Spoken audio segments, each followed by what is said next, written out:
வாமா சீக்கிரம் வா. வரேன் பாட்டி. என்ன நீங்க பழைய சேலையோட நிக்கீங்க? புது சேலை எதுவும் கட்டலையா? ஆமா பாட்டியா, உங்க பையன் கல்யாணம். நல்ல ஜகஜகன்னு புது பட்டா கட்ட வேண்டியதானே? கட்டணுமா, சேலை எல்லாம் எடுத்து தான் வச்சிருக்கேன். கெட்டதுக்கு நேரம் இல்ல பாத்துக்க. அட என்ன பாட்டியா நீங்க இப்படி சொல்றீங்க? டக்குனு கட்டி ரெடியா வேண்டாமா? அவனதான். ஆனா வேலை ஒண்ணுக்கு மேல ஒண்ணு வந்துட்டே இருக்கு. என் மருமகளுக்கு இங்க பூஜை எல்லாம் பண்ணி புது சேலை கொடுத்துட்டு அதே கேப்ல நானும் சேலையை மாத்திடுவேன் பாத்துக்க. ஓஹோ, பொண்ணோட சேர்ந்து பாட்டி அலங்காரம் பண்ண போது போல. ராணி மௌலுக்கு வாய் நல்ல வாய். பாட்டியா எங்க அம்மாட்ட மட்டும் சொல்லிராதே பாட்டியா. அவ்வளவுதான் தோலை உரிச்சு விட்டுறாவே. சரியா பாட்டியா? சரிமா, நான் ஒண்ணும் சொல்லல. ஏமா திவ்யா வாமா வா போவோம். பாரு சுரேஷ், கூப்பிட்டாவளோ தள்ளிக்கிட்ட பாரு. எப்பா கொஞ்சம் பொறுமைப்பா. ஏன் கூப்பிடலையோ? அந்த ஐயர் தான் என்னத்தலாமோ மந்திரத்தை போட்டு சொல்லிட்டே இருக்காருல. என்ன ஒண்ணு கூப்பிடல. பொண்ணதான் இப்ப கூப்பிட்டுக்கா. பொண்ணுக்கு என்பதான் சாரி எல்லாம் கொடுப்பாவலாம். பொண்ணு அதை சேஞ்ச் பண்ணிட்டு வந்த பிறகுதான் தாலி கட்டுவாங்களாம். பொண்ணு சாரி கட்டிட்டு வரதுக்குள்ள விடுஞ்சிடாது. அது என்னமோ உண்மைதான். லேடிஸ் ரெடி ஆகிறதுக்குள்ள நம்மளுக்கு தான் போதும் போதும் ஆகும். இதுக்கே எப்படி சொன்னா எப்படி? இப்பதான் உனக்கு கல்யாணமே ஆகுது. கல்யாணம் முடிஞ்ச பிறகு டெய்லி வைஃப் ரெடி ஆகிற வரைக்கும் நீ காத்திருக்கணுமே. அது சரி, திவ்யா பாக்கணும் போல இருக்கு. ஏன் சார் கொஞ்ச நேரம் வெயிட் பண்ணுங்க. தாலி கட்டும் போது பாத்துக்கிடுங்க. அது இல்ல, எப்ப தாலி கட்டு போடுவானே தெரியல. எவ்வளவு நேரம் ஆகுது. அவ எப்பவும் போனி டெயில் தான் போடுவா. இன்னைக்கு போனி டெயில மாத்திட்டு வேற ஏதோ ஹேர் ஸ்டைல் போட போறேன்னு சொன்னா. அதான் எப்படி இருக்கான்னு பாக்க கொஞ்சம் ஆர்வமா இருக்கேன். ஓஹோ, ஆமா, எங்கேயாவது டைம் கிடைச்சா போய் பாத்துருணும் பாத்துக்க. நீ கல்யாணம் மாப்பிள்ள அங்கங்க ஓடிட்டு அலையாம ஒரு இடத்துல இரு. என்ன, நான் வெளியே நிக்கேன். ஏதாவது உடனே வந்து கூப்பிடுறேன். சரில, ஒரே போர் அடிக்கி. சீக்கிரமா பா. என்ன பாரு. நீங்களா வாங்க. சாப்பிட்டீங்களா? எப்போ வந்தீங்க? நான் வந்துட்டேன். அப்பமே உங்ககிட்ட ஒரு முக்கியமான விஷயம் பேசணும். அதான் உங்களை பார்க்க வந்தேன். என்ன விஷயம்? உங்களுக்கு திவ்யாக்கு ஏதாவது பிரச்சனையா?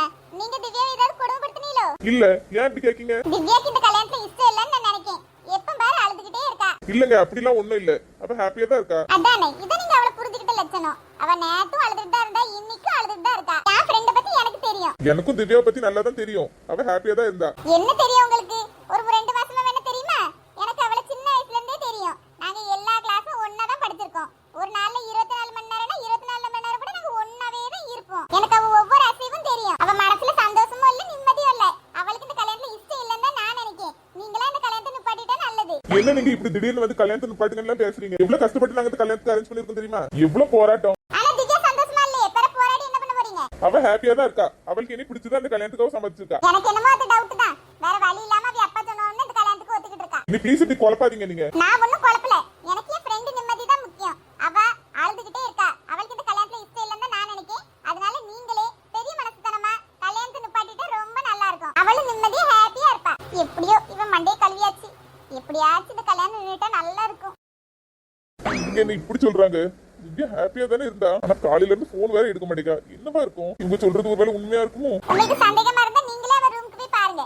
பாவம் அழுது அழுது கண்ணெல்லாம் வீங்கி போய் இருக்கு. இப்பவும் அழுதுகிட்டு தான் இருப்பா. சொல்ல வேண்டியது சொல்லிட்டேன். என்னமோ உங்க இஷ்டம். பாவம் அவ வாழ்க்கை கெடுத்துறாதீங்க. நல்லா புலம்பிட்டா.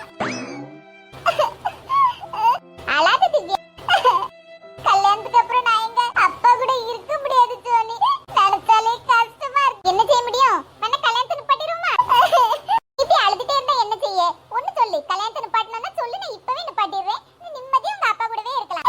இந்த கல்யாணத்தை நிப்பாட்டிடலாம். ஆனா ஃபியூச்சர்ல ஏதாவது மாப்பிள்ளை கூட கல்யாணம் தானே பண்ணி வைக்க போறாவோ. என்னைக்கு ஆனாலும் நான் எங்க அப்பா விட்டு போய் தான் தீரணும்.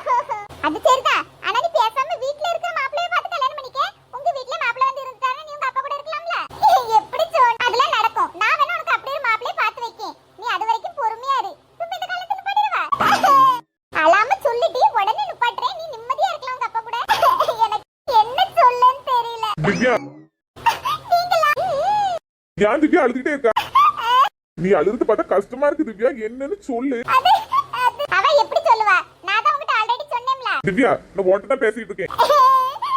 பதில் சொல்லு திவ்யா. என்ன சொல்லுங்க? ஏன் அழுதுட்டு இருக்கான்னு சொல்லு. உனக்கு இந்த கல்யாணத்துல இஷ்டம் இல்லன்னு சொல்லி அவ அப்படியா? உண்மையா? கல்யாணத்துல இஷ்டம் இல்லாம தான் இப்படி அழுதுட்டு இருக்கியா? உண்மையா சொல்லு. நீ யாராவது வற்புறுத்தியான கல்யாணம் முடிக்க நான் கிடையாது இல்ல. அப்புறம் ஏன் இப்படி அழுதுகிட்டே இருக்க? உனக்கு விருப்பம் இல்லைன்னா இப்பவுமே சொல்லு. நான் இந்த கல்யாணத்தை நிப்பாட்டிடுறேன். அழாம சொல்லு. என் பொறுமை ரொம்ப சோதிக்கானி திவ்யா. என்னன்னு சொல்லு. அடுத்து நடக்க போறது என்ன நீங்களும் தெரிஞ்சுக்கணும்னா நெக்ஸ்ட் வீடியோக்காக வெயிட் பண்ணுங்க. உங்களுக்கு நம்ம வீடியோ பிடிச்சிருந்தா லைக், ஷேர், சப்ஸ்கிரைப் பண்ணிக்கோங்க.